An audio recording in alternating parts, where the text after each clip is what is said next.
There is this universally recognized moment that happens almost every single morning to an overwhelming majority of people, Oh, absolutely. I know exactly what you mean. right? You wake up, the room is still entirely quiet. I mean, the day hasn't truly begun. The world outside your window is still resting. Yeah, it is that brief window of peace. Exactly. And then, almost like this biological reflex, you just reach for the device on your nightstand, the screen illuminates, and instantly you are looking at an endless tide of notifications. Just a barrage of information. Right. Unread messages, alerts, reminders of what you didn't finish yesterday, just demands for your attention today. And in a fraction of a heartbeat, you sense this immediate, crushing weight of unmet goals and unfinished tasks. It is entirely overwhelming. It really is. And it manifests physically. Yeah. You feel this familiar, subtle tightness right in the center of your chest. Your breathing becomes just a little bit shallower. Yeah, because it is essentially the biological starting gun for a race. You are already losing, before your feet even touch the floor. Wow. Yeah, that is exactly what it feels like. What you are describing is a profound state of tension. Your nervous system has just been jolted from a state of rest into a state of acute threat assessment. Like an alarm going off. Exactly. The day hasn't even started, yet your body is already preparing for a survival scenario. And what do we do in response to that tightness? We try to force our way through it. We just push harder. Right. Our modern cultural programming tells us that the answer to that anxiety is simply more effort. We try to force a positive thought. We sit on the edge of the bed and attempt to visualize success. Or we push ourselves to just want it more. Which is exhausting in itself. Utterly exhausting. We pump ourselves up. We consume motivational rhetoric that tells us to, grind harder. And we try to grip the steering wheel of our lives with sheer force. We manufacture this intense layer of synthetic energy. Yeah, synthetic is the perfect word for it. But beneath all of that forced momentum, if we are completely honest with ourselves, there is an undeniable, subtle undercurrent of sheer exhaustion. That is because that intense friction of striving, that desperate white-knuckled reaching, is usually the exact mechanism pushing away the very things you are seeking. Wait, really? It pushes them away Absolutely. a lot. We operate on this inverted equation. We spend the lion's share of our energy reacting constantly to the echoes of distant past, rather than actually composing the future from a state of equilibrium. So all that effort is essentially backwards. Right. The exhaustion you feel is the result of using the wrong fuel in an engine that was designed for something else entirely. Let's stop right there because this is the core of our exploration today. We are going to completely deconstruct the hidden mechanics of how our personal reality is actually generated. It is a massive paradigm shift. It really is. Yeah. And we are going to look at why trying so hard often leaves us entirely stuck. I look at the modern human experience, and it is so remarkably similar to driving a high-speed vehicle while keeping your eyes exclusively locked on the rearview mirror. That is a terrifying way to drive. Right. We are desperately trying to steer, trying to avoid obstacles, and trying to navigate toward a destination. But we are basing all our maneuvers entirely on the road that has already been traveled. Which guarantees you are going to crash eventually. Exactly. So the objective of our conversation today is to figure out how to look forward, how to stop wrestling with the reflection in that mirror, and how to fundamentally redesign the engine of our actions. Well, to redesign that engine, we have to start by closely examining the fuel we are currently using. Okay, let's look at the fuel. If we move from that morning scenario of immense stress and physical tightness, we have to examine our immediate knee-jerk reaction to that discomfort. Which is usually just wanting things to be better. Right. Our instinct, which is heavily reinforced by society, is to try harder. Yeah. It is to desire our goals more intensely. We believe that if we just pump immense desire into our environment, the environment will eventually yield. I mean, it feels productive, doesn't it? Yeah. Wanting something badly feels like you are doing the work. It does. It tricks you. If you have a massive goal, let's say, building a thriving business, or finding a fulfilling relationship, or achieving absolute financial security, the intense craving for it feels noble. It feels like the actual definition of ambition. It feels like you are actively throwing a rope around your future and pulling it towards you. Yeah. But this is a severe misunderstanding of how the human nervous system interacts with the environment. This is what we can identify as the wanting trap. The wanting trap. Okay, break that down for me. Well, pumping immense desire into the ether does not act as a magnet. Instead, it acts as a massive broadcast of absence. A broadcast of absence. Yes. To want with intense magnitude is to scream to the world, to your environment, and most importantly, to your own subconscious mind, I lack this. Wait, let me make sure I'm grasping the mechanics here. We are taught that our intense desire is a magnetic force drawing things to us. But you were saying it is actually a spotlight shining directly on a void. Precisely. It highlights what you don't have. We have to look at the physiological and neurological components of this grasping behavior. The human nervous system is an incredibly ancient, sophisticated survival mechanism. When it observes you reaching, striving, and desperately craving something, it does not interpret that as ambition. What does it see it as then? It interprets it as a state of unsafety. It essentially registers a biological lack. It says, we are not there yet. We do not have the resources we need. We are not secure. Oh, wow. So it thinks we are literally in danger. Right. It says we must keep pushing to survive. That biological state emits a very specific behavioral and energetic signature. It is a frequency of desperation. And people pick up on that. Exactly. In any social or environmental dynamic, desperation naturally repels. I think everyone listening can immediately identify a real-world example of this. Oh, for sure. We have all encountered someone who is just radiating this desperate energy. Imagine a networking event or a social gathering, and someone approaches you. And you can just feel it immediately. You really can. They might be trying too hard to close a sale, or seeking approval, or just trying to force a personal connection. And their strategy might be flawless on paper. Right. They might have practiced their pitch perfectly. They might be saying all the objectively right words. But you can completely sense the underlying magnitude of their need. You can feel the tightness in them. And what is your instinct? It pushes you away. You want to distance yourself from them, even if you can't logically explain why. That is the energetic signature of wanting an action. Your own nervous system recognizes their state of lack and interprets it as a potential drain on your own resources. So my nervous system is protecting me from their desperation. Exactly. And the contrast to this is equally fascinating, and it proves the point. Think about the energetic frequency of the truly unbothered state. The unbothered state. I like the sound of that. It is powerful. When you encounter someone who no longer leaks need, they create a natural, comforting equilibrium. They appear genuinely fine either way. Right, like they don't need anything from you. Yes, if the sale happens, great. If it doesn't, they remain completely whole. Paradoxically, that state of equilibrium, that unbothered presence, makes people want to offer them opportunities. They just naturally attract it. They attract resources, connections, and favorable circumstances infinitely more easily because they are not broadcasting a loud, alarming signal of absence. Okay, I have to push back here, or at least ask for a very clear distinction. I hear what you are saying about the unbothered state. Right, go ahead. But if human evolution, the entire passage of eras, from living in caves to building modern civilization, is driven by the desire for better conditions, finding cleaner water, building stronger shelter, improving our collective lot, how do we distinguish between natural, healthy ambition and this toxic grasping that you say repels reality? That is a very fair question. I mean, if wanting is a trap, how did we ever evolve? That is a crucial distinction to make. We are not talking about eradicating the drive to create. The distinction lies entirely in the underlying neurological and emotional frequency. Okay, so it is about where the drive is coming from. Yeah, exactly. Natural ambition, the kind that builds, innovates, and creates sustainable progress, comes from a place of inspiration and movement.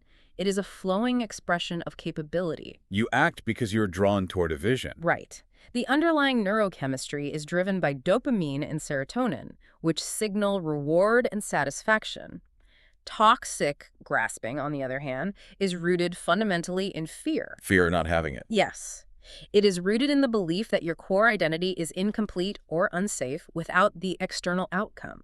The underlying neurochemistry there is driven by cortisol and adrenaline, the stress hormones. So ambition moves toward a goal with certainty, while grasping claws at it from starvation. That is a brilliant way to put it. One expands your capabilities, the other severely restricts them. Restricts them how? Because when I want something badly, I feel hyper-focused. You feel hyper-focused, but you're experiencing severe cognitive tunneling. This changes the way your mind literally filters the world. The human brain is bombarded by an endless tide of sensory data every single second.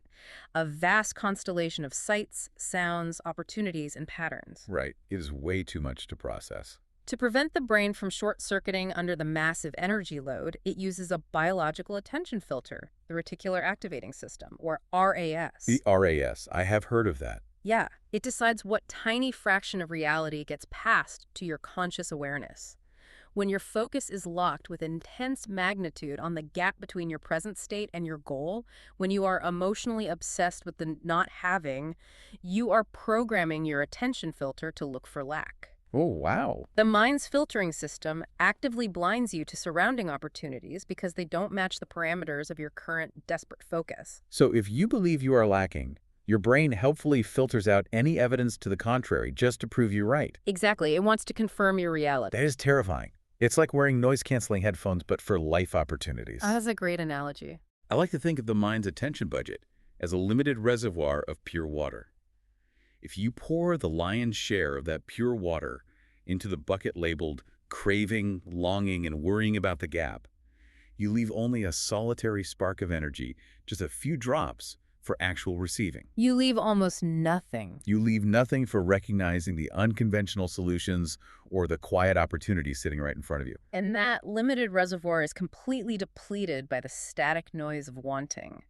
The more emotional charge you put into the wanting, the louder the internal static gets. It just drowns everything else out. It drowns out the quiet signals of opportunity. You become trapped in a self-fulfilling loop where your entire posture, your tone of voice, your micro-expressions, and your actions are screaming scarcity. Even if you don't realize it. Even if you are standing in front of a mirror repeating affirmations of abundance, your subconscious and the external world picks up on the biological contradiction every single time.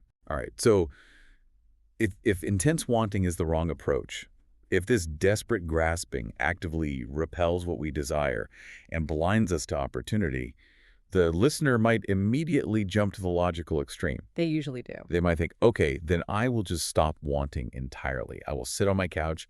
I will completely passively receive. I will open my hands and just wait for the universe to deliver the goods. Which doesn't work either. Right.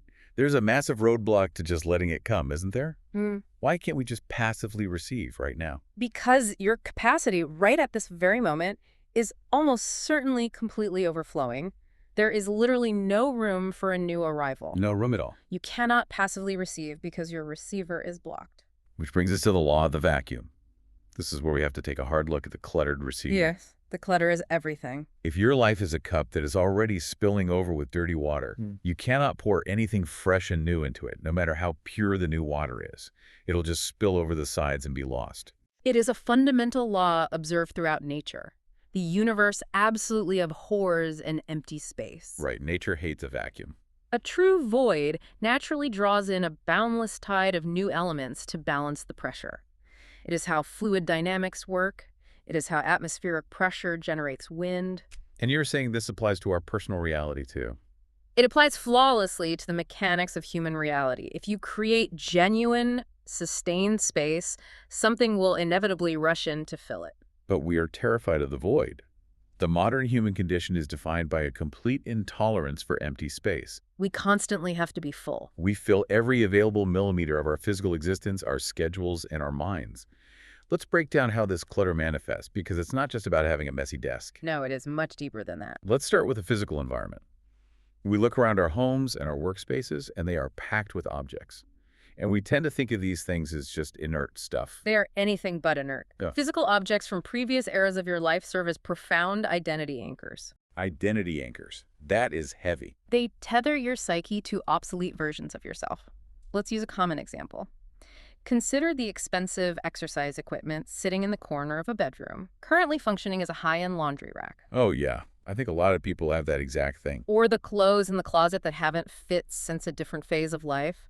Or the stacks of books you bought for a hobby you completely abandoned. Sitting there collecting dust. These objects are not neutral matter taking up physical space. They carry a heavy cognitive load. Every time your eyes sweep past that treadmill, your nervous system processes the failure to use it. So it is actively making you feel bad. It processes the guilt associated with the purchase and the subtle sting of physical inadequacy. It acts as a constant, low-frequency stressor. It emits a signal that your subconscious reads continuously, reinforcing an identity of failure or stagnation. It is literally like walking through a museum dedicated to who you used to be. every single day. Ex- You are surrounded by artifacts of past decisions. And then we wonder why we can't evolve into a new version of ourselves. The environmental cues are constantly dragging us backward. They won't let you move forward. But the physical space is just the visible layer. The mental clutter is arguably even more insidious, isn't it? Oh, absolutely. Mental clutter consumes an astonishing share of our cognitive reservoir. Like having too many tabs open in a browser. Precisely. We are talking about this psychological phenomenon where uncompleted tasks and unfinished decisions take up significantly more mental bandwidth than completed ones. They just hang there. Think about all the lingering tasks, the difficult conversations you are avoiding, the vague, I should really look into that eventually, thoughts. They run like hidden software programs in the background of a complex operating system, continuously draining the central processing power. Wow. The mind's natural tendency is to fiercely grip incomplete cycles. It will not let them go until they are resolved, either by completing the action or consciously deciding to abandon it. So, holding multiple possibilities in your head, without committing to one, keeps you in a perpetual state of low-grade tension. You are exhausting yourself by doing nothing but holding the lips open. You are operating in a mere fraction of your true intellectual and creative capacity, because the lion's share of your energy is dedicated just to maintaining these open loops. And then there is perhaps the most difficult layer to confront: relational clutter. Relational clutter. This is the hard one. This is often the anchor with the heaviest chain. Relational clutter involves maintaining interpersonal bonds born entirely of guilt, obligation, or mere historical habit. People we keep around just because they have always been around. Exactly. When you routinely interact with people who only recognize the historical version of you, they continuously reflect that old identity back at you through their expectations and their conversational patterns. So they're treating you like you used to be. Engaging in relationships that constantly drain your equilibrium continuously resurrects an outdated version of yourself. You cannot step into a newly expanded reality if your social ecosystem demands, through subtle peer pressure and behavioral cues, that you continue playing a character you outgrew in the distant past. I am struggling to reconcile something here, though. What is that? If a cluttered environment is acting as a constant stressor, and open mental loops are draining our energy, and outdated relationships are holding us back, why do we do this? Why do we... Hold on. Yeah. Why is it so incredibly hard to throw away the old clothes, to just make a decision, or to distance ourselves from draining people? A messy desk feels like a symptom of laziness, not a deliberate choice. It feels like laziness, but it is actually a highly effective, albeit maladaptive, defense mechanism. A defense mechanism. It all comes down to the profound biological drive for homeostasis. The human system, your body, your brain, your nervous system, is hardwired to protect the familiar. Because the familiar is safe. To the primitive parts of the brain, particularly the amygdala, the familiar equates to survival. It knows that whatever you did yesterday kept you alive until today, so its core directive is to make you do the exact same thing again today. It wants absolute predictability. And the devastating truth is that the brain will protect the familiar even if the familiar is absolute chaos, stress, and misery. That is so wild. Clutter, in all its forms, physical, mental, and relational, functions as an unconscious shield against the vulnerability of the unknown. That is a deeply uncomfortable realization. Clutter is a shield. We hide behind it. We use fullness, we use being busy and overwhelmed as a defense mechanism to avoid the terrifying blank canvas of the void. I look at a cluttered life and it reminds me of a cellular organism where every single receptor site on the cell membrane is already occupied by inert, useless matter. That is a great visual. It doesn't matter how many vital, life-giving nutrients float by in the bloodstream, they cannot bind to the cell. There is no biological opening. The cell is starving to death while swimming in an ocean of nutrients, simply because its receptors are blocked by debris. That is a perfect biological translation of the principle. If your attention receptors are completely occupied by mental clutter, your time receptors are blocked by draining commitments, and your physical space receptors are occupied by obsolete objects, the signals and opportunities of a new reality literally have nowhere to attach. They just bounce off. They pass right by you. So the actionable framework here is critical. To transform your environment is an act of phenomenally high leverage. It is the first crucial step. By curating the surroundings, by aggressively clearing the physical spaces, using frameworks like one in, one out, by closing mental loops through decisive action, and by setting boundaries in relationships, you silently program the subconscious for a higher magnitude of worthiness. Yes. You do this without requiring sheer willpower. You are behaviorally proving to your nervous system that you deserve space. Exactly. Willpower is a highly finite cognitive resource. It depletes throughout the day. You just run out of it. Environmental design, however, operates continuously, in the background, without effort. When you raise the standard of what you allow into your physical and mental space, your nervous system slowly calibrates to that new standard. It adjusts to the new normal. It begins to feel safe in the void. Creating a true vacuum is the ultimate act of biological trust. It signals a complete readiness to receive the new. Okay, let's say the listener is fully on board. They are pausing right now. They are clearing their space. They are closing the open loops. They are recognizing the wanting trap and stepping back into equilibrium. That is excellent progress. But this brings us to a massive, imposing wall. Because once we understand how to clear space, we have to understand the fundamental nature of the reality that actually fills it. This is where it gets complex. Why is it that for a massive portion of the population, even when they clear the space, even when they genuinely try to change their mindset, the exact same circumstances keep returning? It happens all the time. The faces of the people change, the geographic locations change, the jobs change, but the underlying script of struggle or lack or conflict is identical. Why do we keep rebuilding the exact same cage? To understand that repetition, we must decode what we can call the grand illusion of human experience. We have to examine the backwards equation that the overwhelming majority of humanity operates on completely automatically. Walk us through this automatic loop, because this is the invisible architecture of our daily lives. The flawed sequence runs like this. First, an event happens in your external reality. You observe a circumstance, a bank balance, an argument, a traffic jam. Just a normal daily event. Immediately, your brain generates a thought about that circumstance. That thought triggers the release of neuropeptides and hormones, which produce a visceral emotion in your body. You feel anger or fear or joy. You then react to the world from that specific emotional state. And through that emotionally driven reaction, you take actions that recreate the exact same reality you just experienced. The loop closes, and the cycle repeats itself into infinity. Circumstance, thought, emotion, reaction, recreated circumstance. It feels entirely natural. Most people don't even notice it happening. If you ask anyone, they would say that is just being a logical human interacting with the real world. You see a problem, you feel stressed about the problem, you act stressed. It feels natural because we have fundamentally mistaken the output of the equation for the input. What do you mean by that? And this leads to the most critical paradigm-shifting concept of our entire discussion, the residual echo. The residual echo. We assume that the external circumstances we are witnessing right now, the resources available to us, the state of our relationships, the physical environment we inhabit, are a live, real-time feed of our current reality and our current potential. But they aren't. No, they are an archaic printout. They are the crystallized echo of an internal state from the distant past. Wait, so what is happening right now is already old? The reality you are navigating today is merely the finalized receipt of a transaction, a combination of thoughts, feelings, and actions that was processed long ago. Let that concept really settle. Your reality right now is old data. It is already over. But we fall into the trap of the present. By reacting emotionally to these current archaic circumstances, we take the old answer and feed it directly back into the new formula. Exactly. If you look at a situation born of past anxiety and you react to it with current anxiety, you guarantee an endless tide of repetition. We are perpetually photocopying the photocopy, watching the resolution degrade over time. There is profound liberation in grasping this mechanism.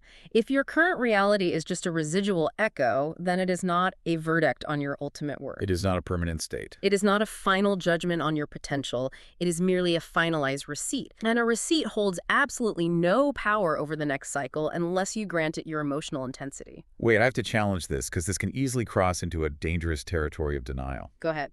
It is incredibly easy to sit in a comfortable studio and call reality a residual echo in a philosophical sense. It sounds beautiful in theory. But when a sudden crisis hits, let's say an unexpected massive financial liability drops, or a sudden relational betrayal occurs, the body does not care about philosophy. No, it doesn't. The body reacts instantly. The stomach drops, the chest tightens, the amygdala hijacks the brain, and cortisol floods the system. How on earth Do we override a deeply ingrained biological survival instinct that demands an immediate, intense emotional reaction to a perceived threat? It is incredibly difficult. You can't just tell a panicked nervous system, oh, don't worry, this is just an echo. You are pointing to the absolute crux of the human struggle. You cannot reason with an amygdala hijack using pure logic. The nervous system, as we discussed, is designed for immediate survival, not for conscious reality creation. It just wants to keep you alive. It constantly scans the environment for threats and triggers a physiological reaction before the conscious cortex can even process the event.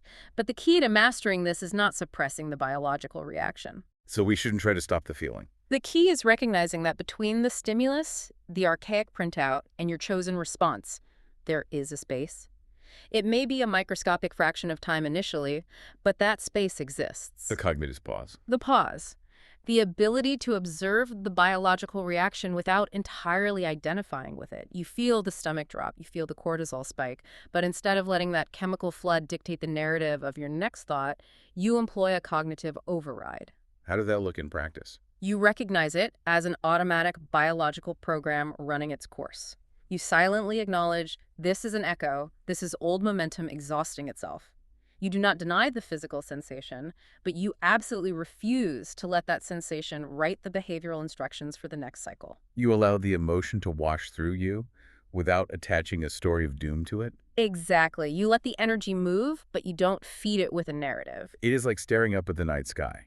I always Yeah. go back to the metaphor of the distant star because it illustrates the physics of this so perfectly. I love that metaphor. When you look up and see the light of a distant star, you are not seeing what is actually there right now. The light has traveled across the vast constellation of space for a massive passage of eras. Right. It takes forever to reach us. By the time that light reaches your optic nerve, the star itself may have already transformed, moved, or completely collapsed into a supernova. You are staring at ancient history, but the biological mechanism of your eyes is convincing your brain to mistake it for the absolute present. That is a flawless metaphorical integration of the concept. Your current bank balance, your current career challenges, your current relationship dynamics, they're the light of a star that has already shifted. They are just trailing light. They are the trailing edge of past choices. If you react to that delayed light with terror or despair, you are essentially generating the emotional gravity to create a new, identical star in your future. You're taking the past and projecting it forward. Which brings us to the crucial pivot of our investigation. We've exposed the fallacy of reacting to the echo. We know the mirror is just reflecting the past, and wrestling with the mirror is futile. It is completely pointless. Now the conversation has to shift to taking absolute conscious control of the origin point. We must transition from being the mirror, endlessly reflecting the environment, to becoming the projector that generates it. This is the art of the inversion. We are taking the variables of the automatic equation and flipping them entirely. If the old flawed sequence was circumstance dictating thought, which dictated feeling, which dictated reaction, of what is the corrected sequence, how do we build the new engine? The corrected sequence begins internally, completely independent of the external environment. The environment does not get a vote. Okay, so the outside world is irrelevant. First, you deliberately choose the thought. You select a narrative that aligns with the outcome you desire. Second, you allow that chosen thought to generate a specific, elevated feeling. Thought creates the feeling. Third, you embody that emotional state with immense intensity. You hold it until it becomes your biological baseline. And finally, you simply allow the external reality to naturally reorganize around this new center of gravity. Thought, feeling, embodied state, and then reality catches up. We are writing the input side of the equation manually instead of letting the random chaos of the external world write it for us. And we have the capacity to do this because of how the human brain functions. When utilized correctly, the human nervous system is the most powerful engine of creation in existence. It is incredible. The brain, at a fundamental neurochemical level, cannot differentiate between an external event happening in physical space and an internal environment generated with magnificent cognitive and emotional intensity. Wait, expand on that because that sounds like magic, but it's biology. It is pure biology. If I vividly imagine eating a lemon, my salivary glands will physically activate even though there is no lemon. My body reacts to the internal projection as if it were external reality. Exactly. Now scale that up from a lemon to your entire state of being. If you internally experience a state of profound equilibrium, of abundance, of safety, of success, and you experience it with a magnitude that rivals a physical event, your body chemistry literally alters. That is amazing. Your genetic expression shifts, your posture changes, your micro-expressions reorganize, your energetic signature fundamentally changes. You are giving the biological system a completely new set of instructions, and the system responds by changing your behavior and your perception. But this requires unparalleled intentionality. It takes immense focus. You can't just do this by accident while scrolling on your phone. This is why the dawn of the cycle, the morning alignment, is so utterly critical. The morning is everything. You have this fleeting window at the start of the day before the chaotic crosscurrents of the external world invade your senses to establish this internal state. It is the most important window of your day. You must set the baseline before you look at the notifications, before you engage with the archaic printout of your problems. Because once you see the problems, the old loop starts. Right. To truly embody a state is not about visualizing a distant prize. This is where most people fail. They close their eyes and picture a mountain of resources or a perfect scenario sitting far away in the future. I do that all the time. That is often just another subtle, disguised form of the wanting trap. It emphasizes the distance between you and the prize. It reinforces that you do not have it now. Because if you have to imagine reaching for it, you don't possess it. True embodiment is feeling the profound equilibrium, the quiet, unshakable certainty of being the person to whom that desired reality is completely natural. It is a full-body resonance. It is the difference between anxiously imagining being invited to a palace and simply feeling the calm, unremarkable comfort of sitting in your own living room. That is a perfect distinction. The state of having it is not euphoric excitement. It is normal. It is unbothered. I compare this intentional morning alignment to striking a tuning fork in a perfectly silent room. I like the physics of this. When you strike that tuning fork, it rings with a clear, undeniable frequency. And eventually, due to the laws of physics, every other object in that room that possesses a matching frequency capacity will begin to hum in perfect sympathy. It's called sympathetic resonance. Yes, sympathetic resonance. By setting your internal state at the dawn of the cycle, you dictate the frequency. You refuse to adjust your internal world to the chaotic noise of the room. You command the room to adjust to you. You become the dominant frequency. You set the baseline that everything else must eventually harmonize with. But we must be exceptionally honest here, because this is the exact phase where the overwhelming majority of people completely abandon the endeavor. The pushback from the old world. Exactly. The listener is now armed with the inverted equation. They are actively curating their environment and clearing the vacuum. They are catching the automatic loop. They are doing everything right. They are generating the new state and striking the tuning fork every morning. But what happens when the old world fights back? What happens in that agonizing space between the internal shift and the external manifestation? We have to talk about surviving the echo's delay, holding through the lag. Because this is the graveyard of human transformation. This is where everyone gives up. It is the ultimate crucible. There is a mandatory, inevitable gap in time between changing the internal input and witnessing the external output. Because reality is heavy. The monumental momentum of your past cycles must exhaust itself. You have been running the old equation for an entire epoch of your life. That heavy momentum does not halt on a dime simply because you struck a new tuning fork this morning. The old trains you dispatched yesterday are still arriving at the station today. And during this lag phase, psychological phenomena like extinction bursts occur. Extinction bursts. Explain that. This is a concept in behavioral psychology where an old behavior or challenge temporarily gets significantly worse before it disappears entirely, because the system is making a last-ditch effort to get the old familiar reward. It fights back before it dies. During the lag, old challenges will arise, sometimes with a fierce intensity you haven't seen before. Unexpected liabilities will surface, conflicts will flare up, obstacles will materialize out of thin air. Which is terrifying when you're trying to change. The logical, survival-driven mind will look at this chaos and interpret it as undeniable evidence that the new approach is failing. The amygdala will scream, "See?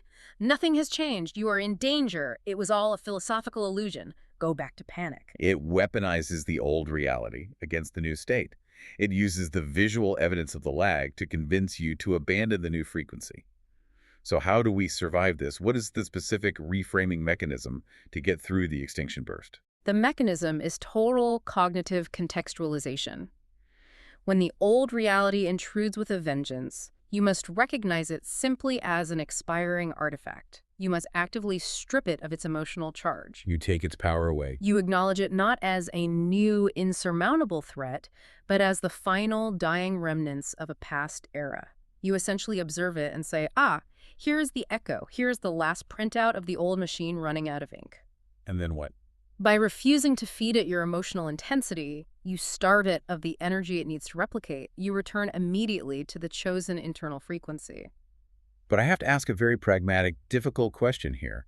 Where is the boundary between holding an internal state of equilibrium and falling into toxic delusion? That is a very important line to draw. If we are actively ignoring contradictory evidence, if we are stripping the emotional charge from a genuine crisis, how do we ensure we are remaining adaptable and handling life's very real necessity? You can't just ignore your responsibilities. Right. If a pipe bursts in my house, I can't just call it an expiring artifact and sit in a state of calm residence on the couch while the house floods. That isn't enlightenment, that's negligence. That is a vital distinction, Yeah. and it is where the concept is often dangerously misinterpreted. Yeah. Holding the inversion does not mean physical inaction.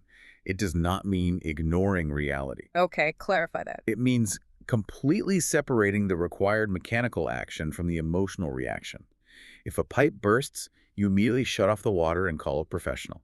If a financial liability arises, you take the necessary strategic steps to navigate it. You interact vigorously with the material world, But inside. but you do not let the event dictate your internal frequency. You do not let a burst pipe collapse your foundational state of safety or alter your trajectory. Huh. You handle the artifact mechanically, but you refuse to weave it into your core identity. You just fix the pipe. You don't become a victim of the pipe. You remain anchored in the understanding that this event is the chaotic output of the past, not the determinant of your future. Action, without emotional contamination. Yeah. You engage the circumstance as a puzzle to be solved mechanically, not energetically. Exactly. This lag phase is so fascinating. It reminds me of ordering a vital, precious parcel from a distant merchant across the globe. You place the order, the transaction is fully complete. The currency has been exchanged, the treasure is securely boxed and in transit, Oh, work is done. but there's a massive lag. It takes a sustained passage of time for a ship to cross the ocean. If you wake up on the second day, look at your empty doorstep, allow panic to set in, conclude the transaction was a fraud, and call the merchant to cancel the order, you guarantee the parcel will never arrive. The panic doesn't speed up the ship.